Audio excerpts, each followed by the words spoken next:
Good afternoon and welcome to the best of the 757 Community Talk Show.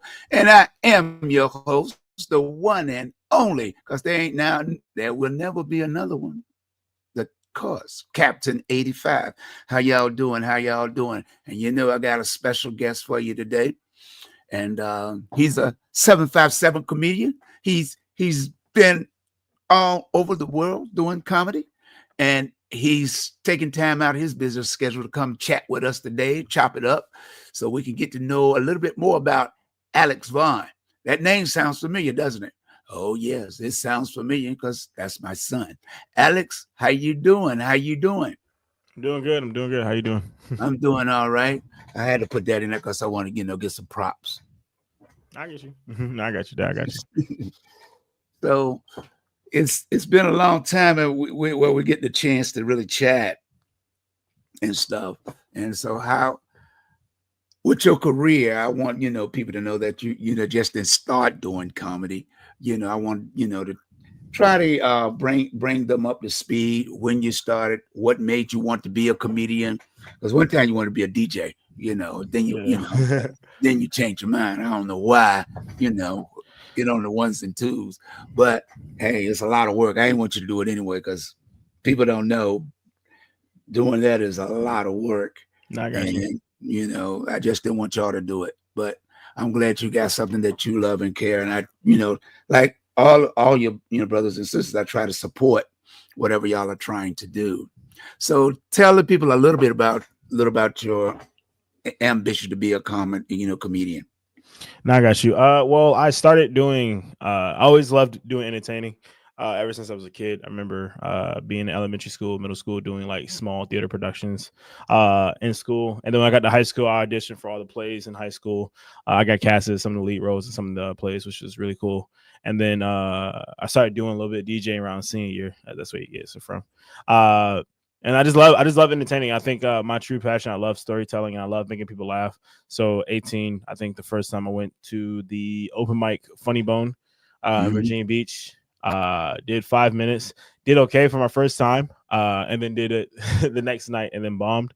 But I just fell in love with it. Like the first time, like being on stage and being able to take a crowd full of like different walks of life and strangers and have them all sit down and enjoy like anywhere between like 5 minutes to 30 minutes of just straight comedy, just forgetting about everything else. It's really good. So how hard is it to be a comedian? I mean, you said it was, you kind of bombed the first time, but how hard is it? So it is not hard, as I say with a smile on my face. Nah, it is one of those most difficult crafts because I will say comedy is probably the most subjective thing ever. The best advice I can always say to people who are starting out, if you want to get into it, is always just write and just get on stage. Like you can't beat stage time, you can't beat writing. Like there's no cheating or getting around getting good at the craft. But it is a fun craft. It is hard though. It's not hard, but it's hard. I don't know how to explain it. If you're naturally funny, like if you just know how to connect with people, it's not that hard. But just getting better at writing and making like you stand out from everybody else, that's where it gets hard. Yeah. Well, that's the point I'm trying get to, because I went to some of your comedy shows. I get upset, because I'm very sensitive when it comes to you and kids in the family, people in general, but mostly you, because you're like my last child I'm going to have. I ain't trying to plan to have no more, but it's just that you don't want you want people to be to understand that it's a process and that they should want to support someone at that point. When they're trying to do something, because if it was easy, then everybody would be doing it. And some 100%. Things are not easy. And, you can, with young people, to me, is that people discourage them when they don't try to support them. I know with you, I know a lot of things that you were doing, like when you was in school, you wanted to play football, and the time you went out at Bayside Middle, and you were so Oh excited because yeah, I was out there. I was trying to do it all. I mean, so I would say this. I think it is good to just keep. You had to believe in yourself first and foremost before anybody else can. Mhm. Uh, and like a lot of times, I don't think it's a bad thing that not everybody supports you initially in the things that you want to do. I think you have to have that drive yourself and want to push yourself to want to be better for yourself, and then other people will believe it. Yeah, Yeah. Because I mean, I know when when I was driving home with you in the car, and you said, "Dad," I said, "You make it?" You said, "No." They had people that were returning, and you said, "But I really wanted to play. I yeah, really wanted to play football," and that, if nothing else, don't stick with me. That like I got upset and wanted to cry, but I try not to cry in front of y'all. yeah. But it's just because of what you said. You said I really tried. I really wanted to be on that. Even when I talk about it now, I get up emotional because that's why even with what I do with music and all the other things I try to accomplish, it's not about me. It's about helping young people to get that door open, to encourage them and keep them motivated, because motivation is the key point to when you want to do something. And that's why I'm so proud of you with everything you do. You're always motivated. You keep working. You put the work in, and you don't give up. I think And that's the most important part. I think not giving up, because I think consistency and just always being like, not everything's for everybody, but there's always like, no matter how, I always feel like no matter how bad you want something, you'll get it. It may not be in the form in which you think you will want it, but I still think that no matter how, like, if you really want something, you just keep trying. Eventually, you'll get what you want. It may not be how you want it, but you will get what you want. right, yeah. And that's the element with everything, Like I play a lot of local uh artist music on my radio program. And a lot of them get is coming up with some, exposure. And like I tell them, well, I'll pay you to play it. I said, no, no, no, no. I'll send it to you. No, no, no, no. And the reason why I don't allow them to pay me, you pay me if you do good work. Yeah, If you're doing good work, that is the pay. Money can't pay for good work. You can make money if you do good work, but paying, and doing this and doing that, do the good work. Take that money and get the studio time, get the quality in, put the work in, and show the results. Now you're paying me because I know I'm supporting you. The second thing is I don't take money, because if I take your money and you don't hear your song when you want it, that's an attitude. I don't yeah, deal with negativity. I can't yeah. deal with it. No, So you I don't. don't, those are the two reasons why I spend hundreds and thousands of dollars just buying people music. Like I tell them, if I like your music, I'm gonna support you in every way I can. Yeah, But you're not gonna pay me for me to get up here and make believe that I like your music and I don't. That's not gonna happen, because I'm not being true to myself or being true to your art, and to get you to develop your techniques and to go to the next level you need to go to, you know. yeah. I got So you. so when do you think you might be back in this area, Virginia Beach. Yeah. Uh, uh, I do have plans. We just talking about content wise. Like, Yeah, I yeah, do what have. you gonna do? I have plans to drop in on some of the local comedy shows that are hosted Mhm. around there. I try to, so because I'm located in like a different area right now, it's kind of hard to stay in Right. contact with the people in the area. But Uh-huh. every time I try to slide through, I always try to slide by any of the open mics, of course. And then if Mhm. anybody has like a show that they're like, "Hey man, it's been a while. I still see you doing like the Instagram comedy clips, and I still want you on the show." I always stop by for like the night. Oh, So okay. I'll try to see if there's any more stuff coming up in the summer. Summer's coming around, and at least in that city, I know that majority of like all the entertainment stuff happens during the spring and summer, so I might be able to slide on some shows over there Okay. during that time. Yeah. I just want to, play one of your comedy skits. Bro, I'm gonna be honest with you. I think this new generation of teens got it easy when it comes to dating. Yo, Pierre, you wanna come Bro, I'm not even gonna lie, bro. Y'all have it so easy, bro. Y'all got Instagram, Facebook, Snapchat, Omegle, Uvu. Back when I was growing up, bro, we had like Kick, Facebook. I don't even think you can DM on Instagram at that point. I remember me being in middle school trying to hit up girls on Edmodo. But that shit wicked. For those who don't know, Edmodo is like the Google Classroom for high schoolers. It's like sliding in some girls' DMs on Blackboard for college. Y'all over here scared of the minor rejections. I'm gonna tell you from firsthand, bro, I'm somewhere in somebody's group chat. They got screenshots of me being completely ridiculous. Bro, I promise you it's not that bad. Kids nowadays have it so easy. It's not even funny. I saw a $5 bill. I went to go grab it, picked it up, the meanest weed. Here we go. 2 days later, I think I caught the thing. Bro, I'm gonna be honest. Bro, I'm gonna be honest with you. Let me get back. Yeah. So where do you get most of your material? Because you kind of like funny, like. So I think life in general is a lived experience, right? I think we're all put on this earth just to experience what life is. And I think if you just take a second and just try to see it from like you're watching a movie, you'll watch a movie and you'll be like, that's stupid. Why did the director do that? Or why did like the writer do that?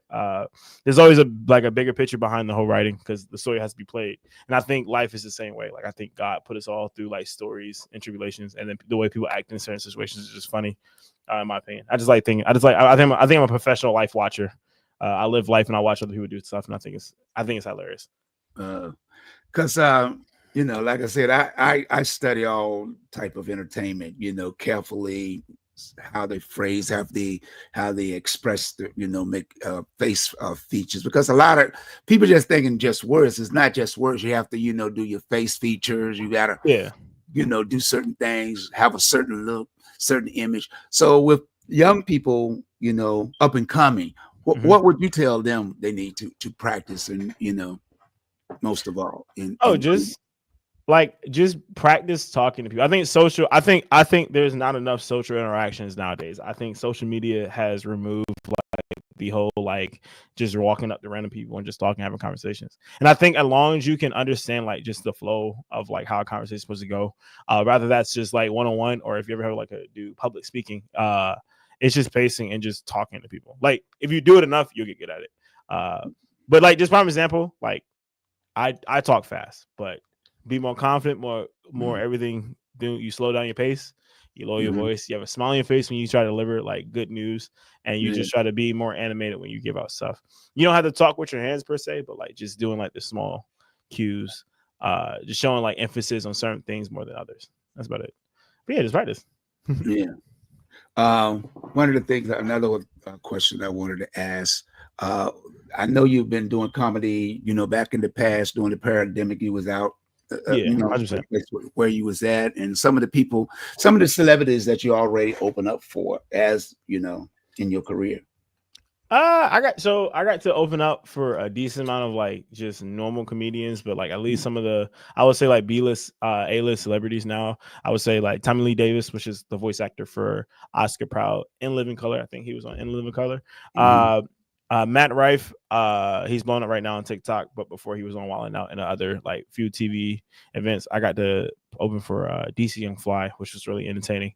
The guy from the 85 South show, and Wild 'N Out is mainly what he's known for. And then some other small ones like Comedian CP and stuff like that. Just touring comics that was going through the area, and I just so happened to be in town and lucky enough to be funny enough that I got to have a hosting spot, or someone gave me a guest spot that ended up being a hosting spot. So it was fun. Oh, okay. Yeah, I just I see you out there doing your thing, so I try to, like I said, promote you. I'm proud of what you're doing. I appreciate it. Because you try to keep your comedy clean. How hard is it not to, go to the left, you're trying to stay in the middle? So I'm gonna be honest. So I think, hear me out. I think it is real easy to write clean if that is your intention. I think there's humor in a lot of things. Now, I'm not gonna say that I don't do any blue collar humor is what we call it, raunchy blue collar humor. But I think it's a lot more. I think it's a lot more entertaining and a lot more relatable when you just make jokes about day-to-day life, and day-to-day life in itself isn't dirty, right? So just talk about life and just have fun. Like I think, and plus I think if you can go to somebody, I think if you can have really clean, like really good artwork that everyone can enjoy and consume, it makes you a better artist than somebody.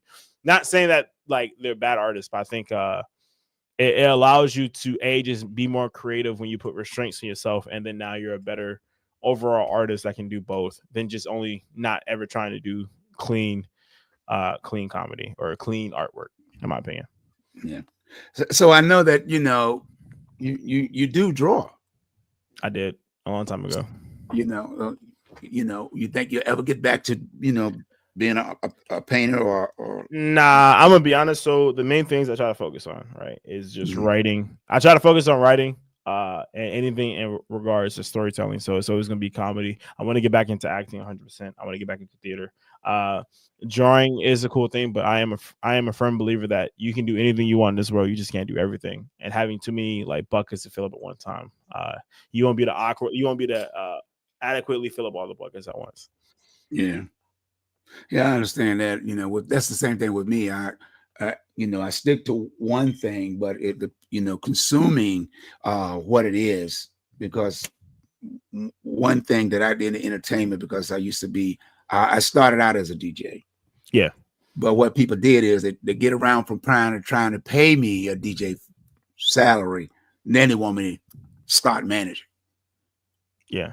But when coming with managing and DJing, it's promotions. Yeah. So and then you're now putting on multiple hats, and then you really don't get to like fully indulge into the actual craft that you want. I mean, but to be fair, that is the nature of the beast. Until you get to a point to rather you get so good at DJing to where you're like, all right, cool, I can just hire somebody to do X, Y, and Z, or you become so good at managing that you're like, well, I'm making more money this way, so I'll just focus on like saving up my money here and then do that as a pastime. It just depends on what your priorities at. Yeah. There's no wrong answer to anything you want to do in life. As long as you're not hurting nobody, of course. Right. Yeah. Like I said, is with me is I'm into, I've launched my, radio station. It's coming along. I see that they just added a new city. Country. I don't know. Mexico. Is Mexico a country or a city? It's a country. Huh? It's a country. In the middle of the United States. No. So there's New Mexico, right? Right. That's a state, and then you have actual Mexico, which is like the actual country. It's the one on the south, literally right southern border, like literally the closest one to America. Oh, okay. So like if Canada's above us, Mexico is literally right below us. Right. So now they just added Mexico to my radio, to the radio station. That's cool. You got to put in another country. Yeah. So I'm gonna put in another country, because I started like I don't play one genre of music. I play all genres of music. And it doesn't, to me, because the world is so large, why play just R&B or hip hop? And music is universal. So you got people that's why people take vacations. They go to Mexico for vacations, but you don't want to play their music. It means that you're losing a part of the audience that you are trying to reach. So how do you feel about your comedy when it comes to different countries or culture? Oh yeah, no, I'm gonna be honest. I think like I said, comedy is 100% subjective, and I do feel like there are cultural things that are exclusive to America that we clown and make jokes about that other countries probably don't know or experience, or B, it may not be talked about enough for them to find the joy in comedy like that. Like prime example, like I feel like my tampon joke, right, about going to the store and finding some tampons is a universal thing because most women go through it. But I feel like in other countries where they don't really talk about like the human body as much, right, and they try to keep that hush hush, they may not find it as funny because that's not something that's just in their day-to-day life like that. They probably don't have conversations and sit around the campfire like that. And plus, I do feel like I use certain slangs that is like exclusive to rather it's American slang or exclusive to like African American culture. That if I said like my jokes in other countries or in other areas, that they wouldn't quite understand. And I do that now. Like when I was doing shows in Colorado, like there was some jokes that just didn't work in certain areas where it was a lot more like suburban white middle income families. So I stick more to like the more clean, like these are the jokes that everyone must know about because we all have a phone or we all pay taxes or we all like watch the news. But then certain ones that are like exclusive to like being a black man in America or just growing up as an African American teen who like watches anime or like did theater or which is different than everybody else. Those jokes may work more in like actual like urban areas where they can understand or relate to a little bit more because they might have friends or they might just be like me and then they can understand where like the perspective's coming from. Yeah, but like I said, with with your tampon, but they always seem to me on television. Maybe you can make a joke out of that. Why do they always got to show it when it's dinner time? Because that's when everybody in the family's together and watching TV. That's like the grand time to like be on TV. Yeah, well, while I'm eating dinner, I don't want to, Nah, that's fair. That's fair. But that's the most eyes. Like most families watch dinner and eat. Like most families eat dinner and watch TV on TV. That's just an American. Yeah, that's what I'm saying. Most American thing. Yeah. So when you got things that need the most eyes, so I happen to be at that time. Yeah. So let me play another one of these clips because I kind of find this hilarious. I play it all the time, even when I'm not on, and even when I do my radio show, I always play it and stuff. Did you ever want to support black businesses until you realize you had to play black businesses' prices? I'm 99% sure this is not in Martin Luther King's dream. Y'all went from robbing me outside the store to inside the store. Got me paying $20 for a bar of soap, $40 for a snapback, $60 for a shirt, $80 for a hoodie. That all colors wash out in the first wash. You should be ashamed of yourself. And the reason behind that joke, and look, support local business, right? I don't have to say that. Right. Support local business, support your friends, your family. I will say also support black businesses, but I feel like you should just support who you want to support in your local area because that's how the economy works. But I was trying to buy a hoodie from one of my friends. Shout out to Son, by the way, Son Raps. He has a broke hoodie. And so if you watch the video, it's the thumbnail and it's the first image. His hoodie, if you want to buy one of his hoodies, it's $75. I'm like, I'm broke. You broke. Why are you charging me $75? Like, I know hoodies at least cost, like me personally, right? When I was trying to do maybe things changed because of COVID. When I was selling hoodies, I was getting hoodies for like $25 and I would sell them for $35 and it would cost me, I would make $7 off the hoodie for me to make back and reinvest it. When you're starting out small, your whole purpose isn't to make profit at the beginning. It's to get your name out and let people wear your stuff so that you can have more people do it. Or you make something really expensive, but then you sell it to people who can afford it. You don't make expensive products for local businesses and then suspect people to be like, bro, I'm broke and you broke. You robbing me at this point. Right. Yeah, I get you. And that's where I got the whole idea. Like I was saying, I was like, bro, yeah, and I'm like, bro, and that's, I think that's just a trend. I don't know if other cultures do it, but black people in specifically, like, why is your shirt $80? Why? There's no way in hell that you wouldn't even buy a shirt for $80. You went from robbing me on the road, like at gunpoint, to be like, hey, bro, this $80 shirt. What, you don't support black businesses? Oh, you're not down for the culture? It's like, I'm broke. All right. So I'm down. Get over here. I got some for all prices. That's what I get. I'm gonna be honest. Like the whole like charging, I think you should get paid for what you do, right? And sometimes I'm gonna be honest. Look, when it comes to business, sometimes you just have to eat the loss for a long enough time for people to notice you, and then you'll make a profit. That's how economics work. Like most businesses are not supposed to be successful. Like most businesses are not supposed to break a profit the first year. Right. So if you're trying to bring a profit on your first product, you're already starting from behind because nobody's gonna buy it. No one knows who you are. Nobody wants to spend that money. And then the people who do want to support you, they'll see the price and be like, "This dude's trying to rip me off. What the hell?" Yeah. And that's the thing is like that's why I haven't put got everything to go to put my book up, my coloring book, and I didn't set the price. Well, Amazon set the price. Well, I don't know how big businesses work, right? Mm-hmm. I think you should be able to have a limit on how much profit you should make, and I think whatever it will cost Amazon, because mind you, right, if Amazon's like distributing it, they should take their cut. But it depends on, like, you got to look into the broad scale of things. I would just email them and be like, "Why can you at least give me the breakdown of what this price is And also, how much am I getting from it? Because this is kind of outrageous. Well, that's why I didn't put it up there. After they, everything was ready to go, lunch, everything's up. Mm-hmm. Then I look at the price. I'm like, the guy said, that's the price we got to charge. I said, well, out of all that, how much did I get? 20. You want me to charge $24 to $25 for a coloring book? Yes, yeah. And I say, well, how much am I getting?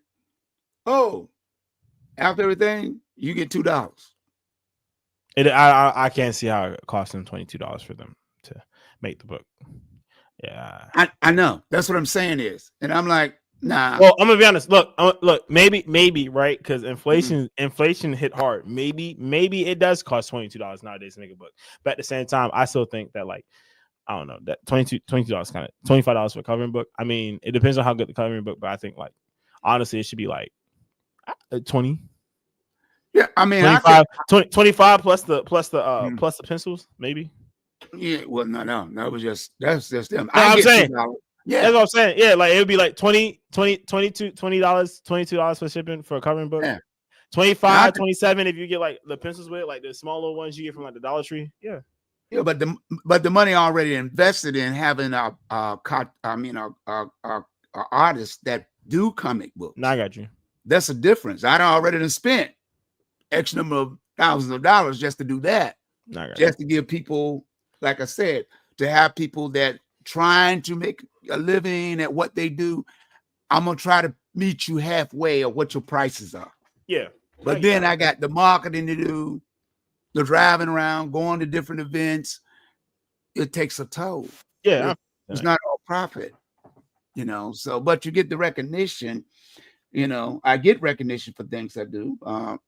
But like I said, is with I'm getting recognition for being a DJ for over 50 some years, which I mentioned to you this Sunday. I fly down to the weekend. I fly down to Birmingham, Alabama to receive to be inducted into the Alabama Blues Hall of Fame. Yeah. And that's kind of prestigious because they do that in 5 different states: New York, California, Birmingham, Alabama, and a couple of other places. So it means a lot because your granddaddy used to play blues when we was 5 years old. Mm-hmm. Sit on the porch after dinner and play. Play his guitar, sing. Then he would tell the story about how these 2 white guys was trying to kidnap him because they heard him in the juke joint playing, and they were like, "Hey, you want to make music? We're gonna take you to the studio." But they didn't tell him the studio wasn't in North Carolina; it was in Memphis, Tennessee. So he told him he had to use the restroom, and they pulled over to the side because that's back in there wasn't no segregation back then. You going into so yeah. He got out and ran into the cornfield, stopped on the side of the road so he can go in the cornfield and pee. But he ran when he got in the cornfield and hid. So he waited almost 30 minutes or an hour before they would pull off and stuff. And to keep from being kidnapped and stuff. But like I keep telling people, we're different times and different things, but we still have to stay focused. That's why with you, I was always protective. Like you'd be like, "Dad, let me help you put out flyers." I'm like, I'm not gonna turn around and look for you and you be gone. Not that you're gonna walk away. I got you. I don't trust people. I'm just saying, but I'm just be honest. Instead of you passing them out, if you let me pass them out, I promise you would have got more. You probably would have got more clientele. I was a cute kid growing up. Not gonna lie. Oh yeah. I'm not worried about. You would have got more. You would have got more. You would have got more people coming through the club if it was because of me. Just saying. Yeah. Oh, I know, but hey, they ain't worth it. I got you. That's fair. You got to be a protective of kids. I wouldn't even let you go to the park by yourself. That's fair. Yeah. I'll go to 7-Eleven. None of y'all really. I would take y'all because it's okay I trust y'all. See, the thing is, y'all, I trust y'all, but you can't trust other people. 100%. You know what I'm saying? So it's the other people that you have to worry about more so. But before we close this interview off, what would you like to tell the young people that's coming up in regardless of what endeavor they're trying to do? So two things. One, if you're trying to do this, look, I'm gonna just say this: life is short. You live to die, so live life to the fullest. At the end of the day, how do I say this right? Nobody on a deathbed is like, I wish I made more money. Right? Nobody on a deathbed is like, oh, I wish I would have worked X amount of hours or got X amount of income. They always say, I wish I would have done this thing. I wish I would have asked out this person. I wish I would have took that trip. I wish I would have done that little thing. So just anything you want to do, always like dedicate some time to do it. Because at the end of the day, like, it's your life. Like you gotta live in the bed you made.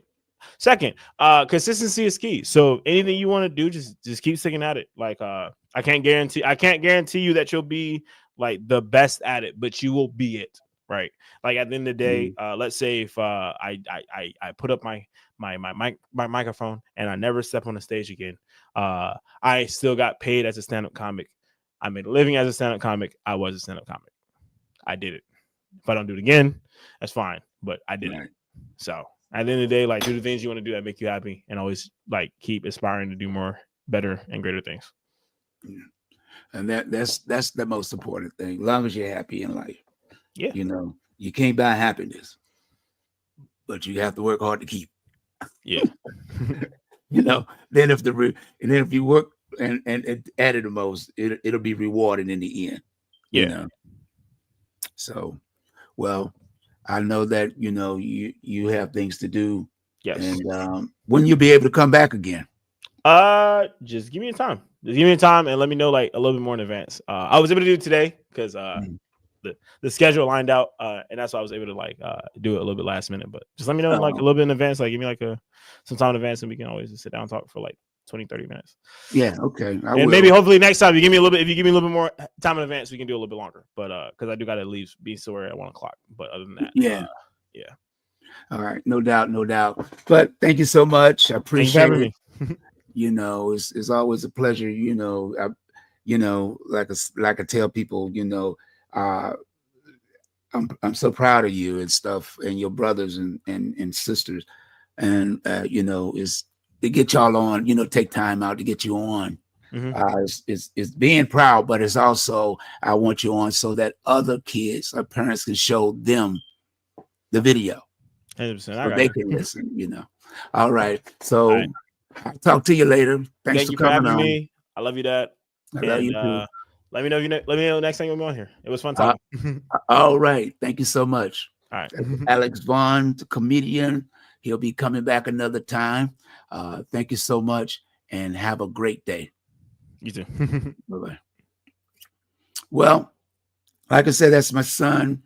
I try to, he's always busy and, but that's life experience. But when it comes to doing what I do is really to bring people on to be a motivation to people their age and younger. Our future generation needs people to look up to and to be able to understand that it's all about sharing and caring. But let me take this brief moment for one of my sponsors, and that's the one and only Phyllis, who is a grant writer. And for those that are trying to start a nonprofit 501c3, this young lady has got the experience. She's been doing it for 20 years, and she's very good at what she do. And if you see her number down there running across the screen, and I'm going to say it as well, if you want to give her a call, 757-977-7634. That number again is 757-977-7634. And let her know that you heard it right here on the Best of the 757 Community Talk Show. And she'll probably give you a discount somewhere along the way. If you want to do any type of work, and if you have to fill out things for school, she can get it done. If you need help in creating a website, she can get it done. So she has her hands in all. And that's Phyllis. The number is below. That number again is 757 977 7634. Phyllis will get it done. 20, remember, 20 years of experience. And you look on the internet and you got people just starting out, it's trying to get the bag. But see, I tell people, and what I do is I'm not trying to get your bag. I'm trying to help you to build a bag. And I work with people, even with advertising. If you like to advertise on the Best of the 757 Community Talk Show, text me or email me or 757-630-9745. If you want it on WVDM radio, it's the same. I work with people to get you well known. And when I say well known, I can get people to know who you are. See, the thing of advertising, people must understand. I can get you to know people to know who you are. I can get people to get your services and products. But I can't promise you they're going to keep coming back. That part stop when I get them to your door. That's on you. See, people in business, that's thinking because they open up a door, they advertising, people going to roll in there, leave a bag. It don't work that way. One, you got to have personality when you open up a business. Your employees got to know customer service. Those 2 points right there, those two I just mentioned is what drive people business. That's what drives people business. And plus, if you in the food industry, good food, service, your food got to taste right. Like I tell people, I done cook for the last over 50 years being in entertainment. 30 years was for cooking.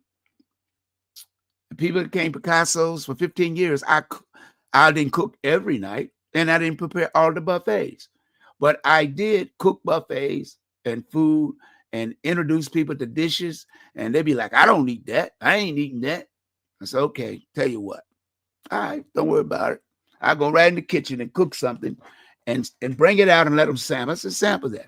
They're like, well, are you charging me for that? No, I just want you to taste and see if you like it. Man, this is good. What is it? I said, something you say you don't eat. Come on, man. No, man. Go ahead and fix me one of those, bro. Fix me one of those now. Cat come in like, do y'all sell hamburgers? I said, sure. I went in and fixed the hamburger. He said he ate that hamburger with fries and coleslaw, and then turn around and say, hey, man, look, give me one more to go. I've been in there and cooked platters of chicken, platters. I ain't talking about 6-piece or 12-piece. I'm talking about a whole platter. And cook almost 50 platters in one night or more. Because it's all in food. And reason, like I try to explain to people, and people might say that ain't the reason why they call it soul food.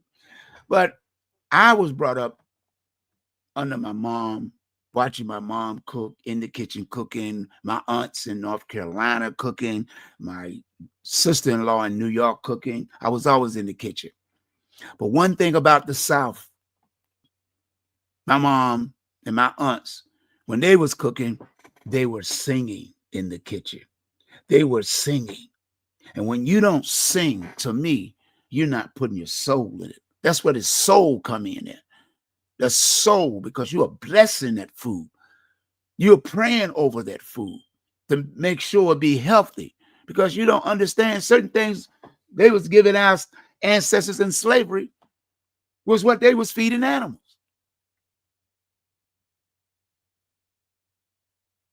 You have to understand the history of what our ancestors went through for 400 years. And we have people looking at us like, hey, you this and that. But they don't tell you if it wasn't for us, they wouldn't be living. But that's another story for another day. That's a story for another day. Because when you go to college and you do research, you understand why people live as long as they did. They can play the game, but they didn't make the game. God did. But nevertheless, don't give up on your dreams. Don't give up on your dreams. Anything that you're trying to do, you can be successful at anything you want to do as long as you believe in yourself. You can believe, if you believe in yourself, you can accomplish any goal.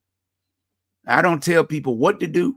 I don't tell them how to do. But what I do is find information for transformation, if I don't mind speaking behind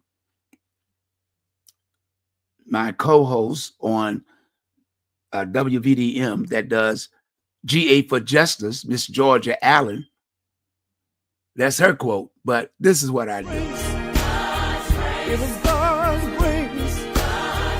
It was God's grace. It was God's grace. I made it this far. I made it this far because it was God's grace. And most people right now, I'm not wearing shades because, I can't see anything. But when I was, at one point, I couldn't see. I was almost blind. But it was God's grace that led me to a doctor that did what a doctor's supposed to do. Made sure I didn't lose my eyesight. I was almost to go blind. I had 4 surgeries until December of last year, when I took this picture, when that was when I was going into surgery, when I took that one and stuff. But like I keep telling people, you have to understand, this world is not our home. We are passing through. So the enemy will try to take you out if you don't learn to trust in God. If you don't learn to trust in Jesus, you're going to go through a lot of stuff that you're trying to figure out, why am I being in these situations? There's a lot of situations I go through. I just don't mention it because people thinking, you looking for pity, you looking for sympathy. No, none of that. Because when God give you a mission, he didn't tell you it was going to be easy.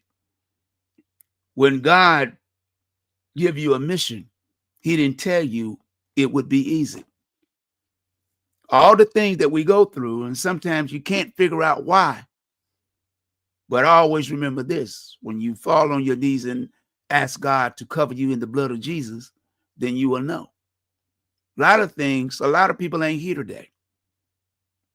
A lot of them may not felt they needed to pray or to believe. But we all have to believe in something, or we'll fall for everything. And then it wound up being nothing. I try to accomplish things because as we continue to, day after day, week after week, month after month, 365 days, except leap year, makes it 66. When a year go by and you're still trying to figure out, why is it that everybody else is passing me and I'm still staying in the middle? Your time is going to come because God controls time, not man. Man will take it to where you want to give up, do the wrong thing. Our young kids are dying in the street. I do what I do to try to accomplish things to prove to them that you don't have to give up. That's what I do. That's what I look for. When you're trying to do something and accomplish something, only God has the ability. This is what I'm concerned about. This picture right here is courtesy of Men of Valor. They're on Facebook. Men of Valor. I got that from their Facebook page, and I want to acknowledge that because it's important for our young people, for us to look up to our young people and to strive to be the best they can. And I'm asking y'all to support my Henderson Vaughn. This is the page I want y'all to support because this is where I put a lot of videos, make a lot of videos to put out to get the following I need for the things that I'm doing. because it's important to know that it's not just about me. It's about our future generation. And that little blue dot you see there, let you know that it's been authorized by Facebook to know that I can't put nothing up there that's illegal, any content that's negative. I do not run no nude pictures, no nothing. If it's up there, that's somebody else. When I see it, I remove it. And then, I take it off my page. We have to be visual with everything we say and do. Everything when it comes to our future generation. You see, the world didn't give us what we have. Love for one another. Love as a community. That's how we grew up. But now our community is violent and young people are dying. And what's happening? Are we really caring about our young people? All the things that I create is for that reason alone. That reason alone is for young people.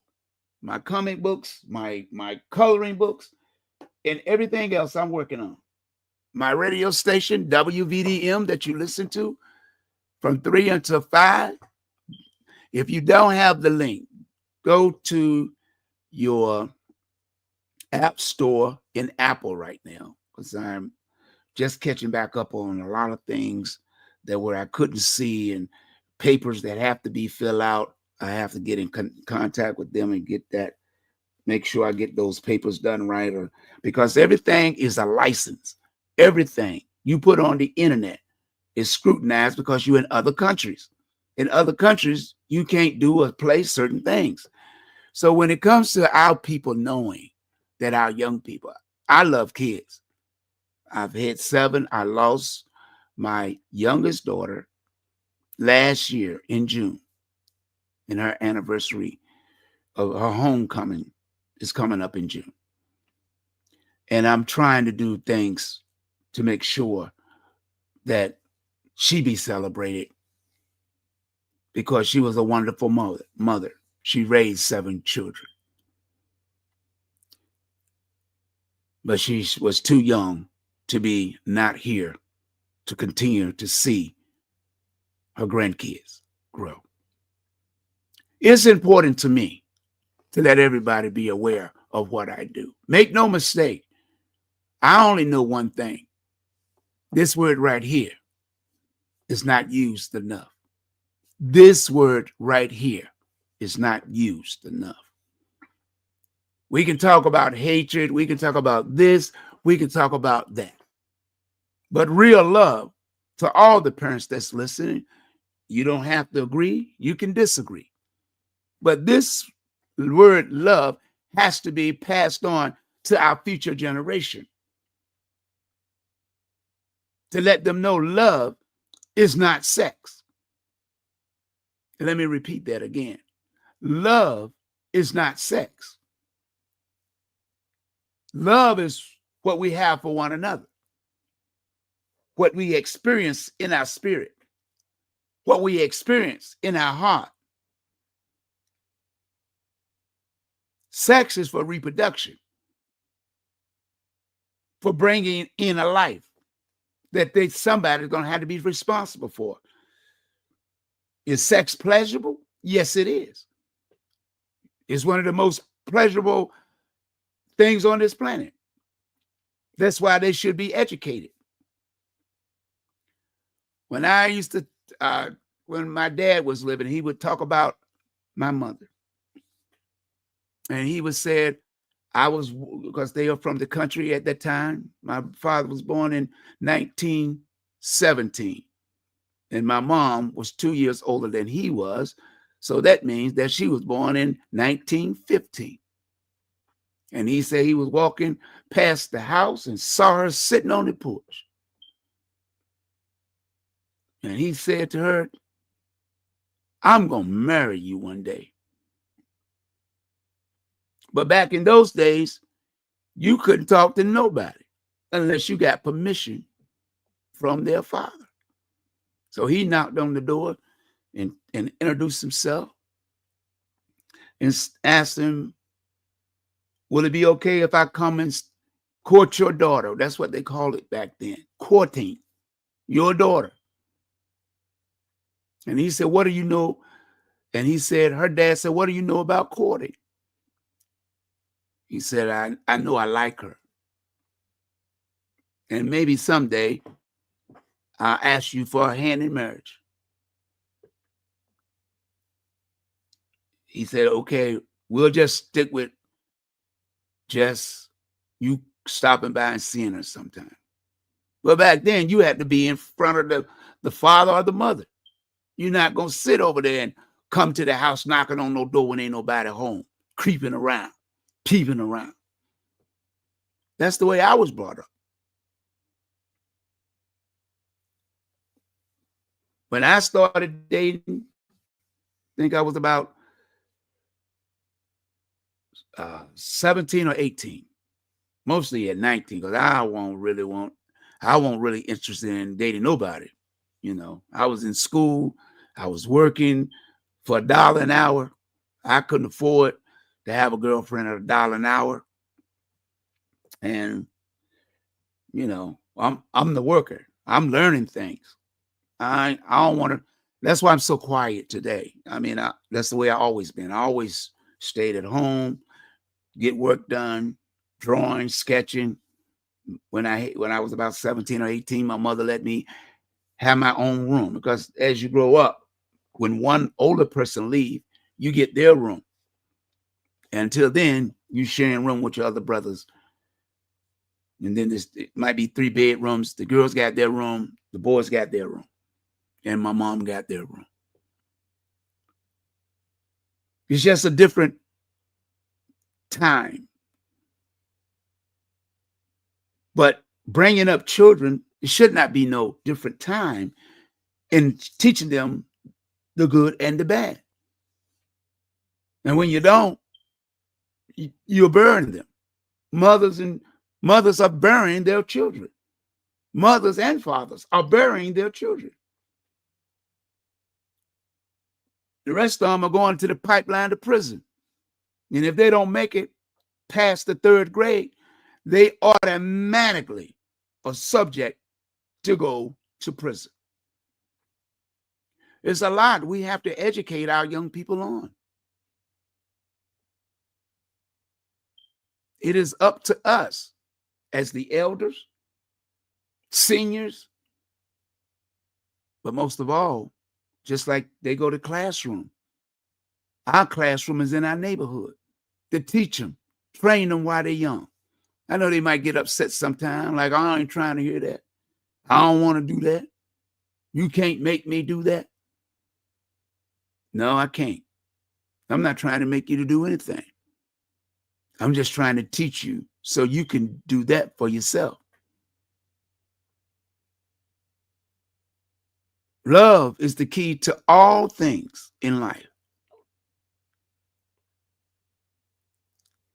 And if you saw the interview with my son, or you don't watch it all the way through, I love my children. There's nothing that I won't do. Nothing that I won't try to accomplish to get your child in the right position to know what love is. My mission is to talk about love. I ain't talking about sex. Sex is what brings life on this planet. Even the animals know that. But you don't see the animals fighting people that look like them.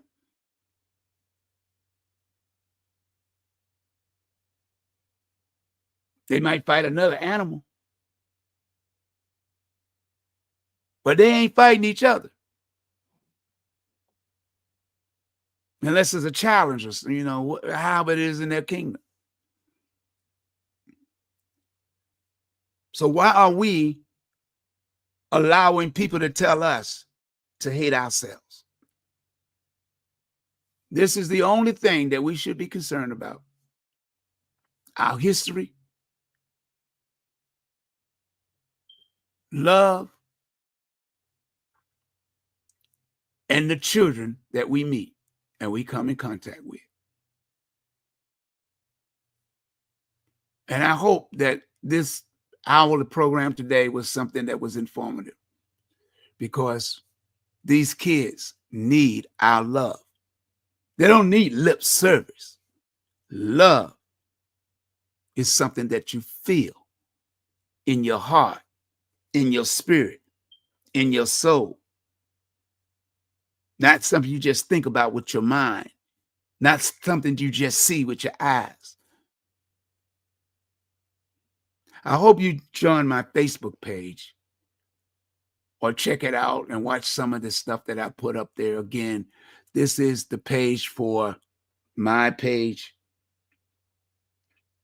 It's got me with the Dream Maker head on, and Henderson Bond with the blue dot there. It says it's been approved. And everything that I put on there is complying with the rules and regulations of Facebook. We have to be responsible.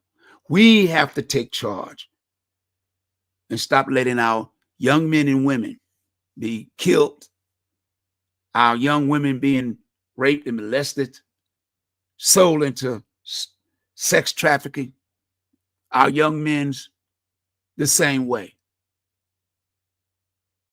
We have to protect them. And most of all, sometimes we have to protect them from themselves, because the world paints a different picture. My campaign is always be and always will be to stop the gun violence and bullying. If you got an Apple phone, scan this logo right here, and it'll take you to the Apple store, and you can download the app. Pretty soon, by the summer, I'm going to be doing a contest, and you'll be able to win if you got that, because it'll come across that. There's other contests that I have to hope to inspire and motivate people who want to support WVDM or Community Action People Incorporated, a fundraiser event, so that the work can be done. Because it's hard if you don't have the money to reach the things that need to be done. I don't stop because I don't have the money. I have to pace myself until I can raise the money, get in a medical condition where I can do that again. And hopefully I can do that soon. If you like to support the events, the brand of CAPTAIN85, then I can accomplish what I need to do in the community for our future generation. It's not just about me. It's about everybody. It's about the youth. It's about those that people have given up on. I won't give up, because God didn't give up on me. I won't give up because my kids didn't give up on me. Well, that's all I got to say today. Remember to love yourself and put God first, and everything else will fall in place. It doesn't matter what others think about you. It's what you think about yourself. That's all I care about. It's what my mission is. If I can finish my mission before my time expires, then I know I didn't live in vain, because I love kids. I always have, and I always will. Mine's and yours. Even if I never met you, I love your kids, because God first loves me as a child. So, hope you had a great day. Don't forget, 3 o'clock, I'll be on the dot. WVDM. Let me put that logo back up there, baby, because I want you to see it. WVDM, go to my Facebook page. You see it on Facebook or anywhere. Tap on it. Tap, tap, and come on in the house. And I'll send a shout out to you. Okay? All right.